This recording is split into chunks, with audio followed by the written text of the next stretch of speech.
Mojito பத்தி எல்லாருக்கும் தெரியாத ஒரு விஷயம் என்ன தெரியுமா? அது ஒரு கியூபன் ரெப்ரெஷன். சரி, மோஜிட்டோவை அவ்வளவு அருமையாக்குறது என்ன? வெள்ளை ரம், அப்ரெஷ் சுண்ணாம்பு சாறு, சர்க்கரை, புதினா இலைகள் மற்றும் சோடா தண்ணீர், இது எல்லாத்தையும் சரியான அளவுல கலக்குறதுதான் ரகசியம். முதல்ல புதினாவை சுண்ணாம்பு சாறு மற்றும் சர்க்கரையோட மெதுவா பிசைஞ்சு அதுல இருக்கிற எண்ணெயை வெளியில கொண்டு வரணும். அப்புறம் கொஞ்சம் ரம் ஊத்தி மேல சோடா தண்ணீர் சேர்த்து நல்லா கலக்கணும். இதை செஸ் மேல ஊத்திட்டா இனிப்பு புளிப்புன்னு ஒரு அருமையான ரெப்ஷிங் காக்டெயில்ல ரெடி. மோஜிட்டோவை பொதுவா ஒரு உயரமான காலின்ஸ் கிளாஸ்ல தான் கொடுப்பாங்க. மேல கொஞ்சம் புதினா சுண்ணாம்பு துண்டு வச்சு அலங்கரிப்பாங்க.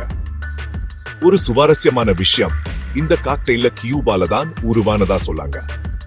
19ஆம் நூற்றாண்டில எல் டிரேக்னு ஒரு காக்டெயில இருந்துச்சா. அதுல கொஞ்சம் மாத்தம் பண்ணித்தான் இந்த மோஜிட்டோ வந்திருக்கு. ஒவ்வொரு மடக்குள்ளையும் கொஞ்சம் கியூபன் வெயிலை அனுபவிப்போம்.